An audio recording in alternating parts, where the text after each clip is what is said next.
ನಮಸ್ಕಾರ friends, welcome to tech Bharat Kannada YouTube channel. ಇವತ್ತು ನಾವು ಮೊಬೈಲ್ನಲ್ಲಿ ಯಾವ ಥರ ಯೂಟ್ಯೂಬ್ ಚಾನಲನ್ನು ಕ್ರಿಯೇಟ್ ಮಾಡಬೇಕು ಅನ್ನೋದನ್ನು ನೋಡೋಣ. ಬನ್ನಿ ಫ್ರೆಂಡ್ಸ್, ಯೂಟ್ಯೂಬ್ ಚಾನಲನ್ನು ಹೇಗೆ ಕ್ರಿಯೇಟ್ ಮಾಡಬೇಕು ಅಂತ ಈಗ ನೋಡೋಣ. ಮೊದಲಿಗೆ ನಿಮ್ಮ ಮೊಬೈಲ್ನಲ್ಲಿ ಯೂಟ್ಯೂಬ್ ಅಂತ ಈ ಥರ ಒಂದು ಐಕಾನ್ ಇರುತ್ತೆ. ಈ ಐಕಾನನ್ನು ಓಪನ್ ಮಾಡಿಕೊಂಡು ಈ ಥರ ಒಂದು ಇಂಟರ್ಫೇಸ್ ಓಪನ್ ಆಗುತ್ತೆ. ಓಪನ್ ಆದಮೇಲೆ ಇಲ್ಲಿ ಈ ಸೈಡಲ್ಲಿ ನೀವು ಕ್ಲಿಕ್ ಮಾಡಬೇಕು. ಕ್ಲಿಕ್ ಮಾಡಿ ಮೇಲ್ಗಡೆ ನಿಮ್ಮ ಹೆಸರು, ನಿಮ್ಮ ಇಮೇಲ್ ಐ ಡಿ ಇರುತ್ತೆ, ಇಮೇಲ್ ಅಡ್ರೆಸ್ ಇರುತ್ತೆ. ಅದೇ ರೀತಿ ಇಲ್ಲಿ ಕೆಳಗಡೆ ಯುವರ್ ಚಾನಲ್ ಅಂತ ಇರುತ್ತೆ.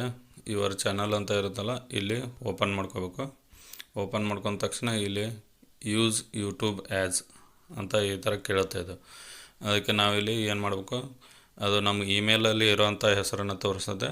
ನಿಮಗೆ ಚಾನಲ್ ಹೆಸರು ಯಾವ ಥರ ಇಡಬೇಕಲ್ಲ, ಅದನ್ನು ನೀವು ಮೊದಲೇ ಥಿಂಕ್ ಮಾಡ್ಕೊಂಡು ಇಲ್ಲಿ ಹೆಸರನ್ನು ನೀವು ಕ್ರಿಯೇಟ್ ಮಾಡ್ಕೋಬೇಕು. ನಾನೀಗ ಒಂದು ಬೇರೆ ಥರ ಒಂದು ಹೆಸರನ್ನು ಇಡ್ತಾಯಿದ್ದೀನಿ. ಈ ಥರ ನೀವು ಹೆಸರನ್ನು ಟೈಪ್ ಮಾಡ್ಕೊಂಡು ಇಲ್ಲಿ ಕ್ರಿಯೇಟ್ ಚಾನಲ್ ಅಂತ ಕ್ಲಿಕ್ ಮಾಡಿ. ಕ್ರಿಯೇಟ್ ಚಾನಲ್ ಅಂತ ಕ್ಲಿಕ್ ಮಾಡಿದ ತಕ್ಷಣ ಚಾನಲ್ ಓಪನ್ ಆಗುತ್ತೆ. ಈ ಥರ this channel does not exist ಅಂತ ಹೇಳುತ್ತೆ. ಆಗ ಕ್ಲೋಸ್ ಮಾಡಿ ಮತ್ತೆ ಈ ಯೂಟ್ಯೂಬನ್ನು ಐಕಾನನ್ನು ಓಪನ್ ಮಾಡಿ ಮತ್ತೆ ಇಲ್ಲಿ ಈ ಸೈಡಲ್ಲಿ ಕ್ಲಿಕ್ ಮಾಡಿ ಯುವರ್ ಚಾನಲ್ ಅನ್ನೋ ಆಪ್ಷನನ್ನು ಓಪನ್ ಮಾಡಿದ ತಕ್ಷಣ ಈ ಥರ ನಾವು ಹಾಕಿದ್ವಲ್ಲ ಹೆಸರು, ಆ ಹೆಸರು ಇಲ್ಲಿ ತೋರಿಸುತ್ತೆ. ಹೆಸರು ತೋರಿಸಿದ ತಕ್ಷಣ ಇಲ್ಲಿ ಹೋಮು, ವಿಡಿಯೋಸು, ಪ್ಲೇಲಿಸ್ಟ್, ಚಾನಲ್ ಈ ಥರ ಎಲ್ಲ ಆಪ್ಷನ್ಸ್ಗಳು ಬರುತ್ತೆ. ಅಬೌಟ್ ಅಂತ, ಆಮೇಲೆ ಇಲ್ಲಿ ಎಡಿಟ್ ಚಾನಲ್, ಮ್ಯಾನೇಜ್ ವಿಡಿಯೋಸ್ ಈ ಥರ ತೋರಿಸುತ್ತೆ. ಇವೆಲ್ಲ ಮೆನುಗಳು ಇರುತ್ತೆ. ಆಮೇಲೆ ಇಲ್ಲಿ ಕ್ರಿಯೇಟ್ ಎ ವಿಡಿಯೋ, ಈ ಯೂಟ್ಯೂಬ್ ಚಾನಲ್ ಓಪನ್ ಆದಮೇಲೆ ವಿಡಿಯೋನ ಕ್ರಿಯೇಟ್ ಮಾಡಿ ಅಪ್ಲೋಡ್ ಮಾಡುವಂಥ ಆಪ್ಷನ್ಸು ಇಲ್ಲೆಲ್ಲ ಸಿಗುತ್ತೆ. ಆಮೇಲೆ ನಿಮ್ಮ ಯೂಟ್ಯೂಬ್ ಚಾನಲ್ ಅಪ್ಡೇಟ್ ವರ್ಷನ್ ಇದೆ ಇಲ್ವ ಅಂತ ಮೊದಲಿಗೆ ನೀವು ನೋಡ್ಕೋಬೇಕು. ಯಾಕಂದರೆ ಓಲ್ಡ್ ವರ್ಷನ್ ಇದ್ದರೆ ಅಲ್ಲಿ ಕೆಲವೊಂದು ಫ್ಯೂಚರ್ಸ್ ನಿಮಗೆ ಬೇರೆ ಥರನೇ ಓಪನ್ ಆಗುತ್ತೆ. ಆಮೇಲೆ ಕೆಲವೊಂದು ನ್ಯೂ ಫ್ಯೂಚರ್ಸ್ ಇದರಲ್ಲಿ ನಿಮಗೆ ಸಿಗೋಲ್ಲ. ಅದಕ್ಕಾಗಿ ಮೊದಲಿಗೆ ನಿಮ್ಮ ಯೂಟ್ಯೂಬ್ ಆ್ಯಪನ್ನು ಅಪ್ಡೇಟ್ ಮಾಡ್ಕೋಬೇಕು. ಅಪ್ಡೇಟ್ ಮಾಡ್ಕೊಳ್ಳೋದು ಹೇಗೆ ಅಂದರೆ, ಇಲ್ಲಿ ಪ್ಲೇಸ್ಟೋರನ್ನು ಓಪನ್ ಮಾಡ್ಕೊಳ್ಳಿ. ಪ್ಲೇಸ್ಟೋರ್ ಓಪನ್ ಮಾಡಿಕೊಂಡು ಇಲ್ಲಿ ಕ್ಲಿಕ್ ಮಾಡಿ ಓಪನ್ ಮಾಡಿದ ತಕ್ಷಣ ಮೈ ಆ್ಯಪ್ಸ್ ಆ್ಯಂಡ್ ಗೇಮ್ಸ್ ಅಂತ ಬರುತ್ತೆ. ಅದನ್ನು ಓಪನ್ ಮಾಡ್ಕೊಂಡ ತಕ್ಷಣ ಇಲ್ಲಿ ಚೆಕಿಂಗ್ ಫಾರ್ ಅಪ್ಡೇಟ್ಸ್ ಅಂತ ಬರುತ್ತೆ.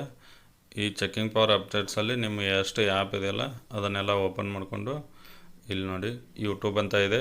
ಇದು ಅಪ್ಡೇಟ್ ಕೇಳ್ತಾ ಇದೆ ಆಲ್ರೆಡಿ ನಂದು ಕೂಡ. ಇಲ್ಲಿ ಏನು ಅಪ್ಡೇಟ್ ಆಗಿದೆ ಅಂದರೆ, for new futures look for in product education and notification sharing the future and how to use it. ಈ ಥರ ಆವಾಗವಾಗ ಅಪ್ಡೇಟ್ಗಳು ಬರ್ತಾ ಇರುತ್ತೆ ಎಲ್ಲ ಆ್ಯಪ್ಗಳು. ಅದನ್ನು ನೀವು ಡೈಲಿ ಅಪ್ಡೇಟ್ ಮಾಡ್ತಾ ಇರಬೇಕು. ಅಪ್ಡೇಟ್ ಮಾಡ್ತಾಯಿದ್ರೆ ಅವರು ಹೊಸ ಫೀಚರ್ಸ್ ಎಲ್ಲ ನಮಗೆ ಸಿಗ್ತಾ ಹೋಗುತ್ತೆ.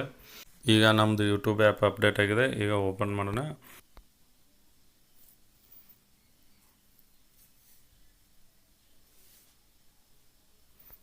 ಓಪನ್ ಮಾಡಿದ ತಕ್ಷಣ ಈ ಥರ ಓಪನ್ ಆಗುತ್ತೆ. ಇಲ್ಲಿ ಮತ್ತೆ ರೈಟ್ ಸೈಡ್ ಕ್ಲಿಕ್ ಮಾಡಿ ಇಲ್ಲಿ ಯುವರ್ ಚಾನಲ್ ಅಂತ ಸೆಕ್ಷನ್ ಇರುತ್ತಲ್ಲ, ಇದನ್ನು ಕ್ಲಿಕ್ ಮಾಡ್ಕೊಂಡು ನಿಮ್ಮ ಚಾನಲನ್ನು ಓಪನ್ ಮಾಡಿಕೊಂಡು ಇಲ್ಲಿ ನೀವು ಮೊದಲಿಗೆ ಈಗ ಫಸ್ಟ್ ಟೈಮ್ ಯೂಟ್ಯೂಬ್ ಚಾನಲನ್ನು ಕ್ರಿಯೇಟ್ ಮಾಡಿದ್ರಿಂದ ಇದರಲ್ಲಿ ಕೆಲವೊಂದಿಷ್ಟು ಸೆಟ್ಟಿಂಗ್ಗಳಿರುತ್ತೆ ಮತ್ತು ಕೆಲವೊಂದಿಷ್ಟು ಅಪ್ಡೇಟ್ಗಳು, ನಿಮ್ಮ ಇನ್ಫಾರ್ಮೇಷನನ್ನು ಹಾಕೋದಿರುತ್ತೆ. ಅದನ್ನೆಲ್ಲ ನಾನು ಡೀಟೇಲಾಗಿ ಯಾವ ಥರ ಯೂಟ್ಯೂಬ್ ಚಾನಲನ್ನು ಮೊಬೈಲ್ನಲ್ಲಿ ಕ್ರಿಯೇಟ್ ಮಾಡಬೇಕಂತ ನೋಡಿದ್ವಿ. ಇನ್ನು ನೆಕ್ಸ್ಟ್ ವಿಡಿಯೋದಲ್ಲಿ ಸಂಪೂರ್ಣವಾದ ಯೂಟ್ಯೂಬ್ ಸೆಟ್ಟಿಂಗ್ಗಳನ್ನು ನಾನು ನಿಮಗೆ ಹೇಳ್ಕೊಡ್ತಾ ಇದ್ದೀನಿ. ಈ ವಿಡಿಯೋ ನಿಮಗೆ ಇಷ್ಟ ಆಗಿದ್ದರೆ ಲೈಕ್ ಮಾಡಿ, ಹಾಗೆ ನಿಮ್ಮ ಅನಿಸಿಕೆಗಳನ್ನು ಕಮೆಂಟ್ ಬಾಕ್ಸ್ನಲ್ಲಿ ಹಾಕಿ. ಹಾಗೆ ಮತ್ತು ನೆಕ್ಸ್ಟ್ ವಿಡಿಯೋಗಳು ನಿಮಗೆ ನೋಡಲು ಇಂಟ್ರೆಸ್ಟಿಂಗ್ ಇದ್ದರೆ ಈ ಒಂದು ಚಾನಲನ್ನು ಸಬ್ಸ್ಕ್ರೈಬ್ ಮಾಡಿ, ಪಕ್ಕದಲ್ಲಿರುವಂಥ ಬೆಲ್ ಬಟನನ್ನು ಕ್ಲಿಕ್ ಮಾಡಿ, ಆಲ್ ಅಂತ ಸೆಲೆಕ್ಟ್ ಮಾಡಿ. ಈ ನೆಕ್ಸ್ಟ್ ವಿಡಿಯೋಗಳು ನಿಮ್ಮ ಮೊಬೈಲ್ನಲ್ಲಿ ಬರ್ತಾ ಹೋಗುತ್ತೆ. Thank you friends, thanks for watching.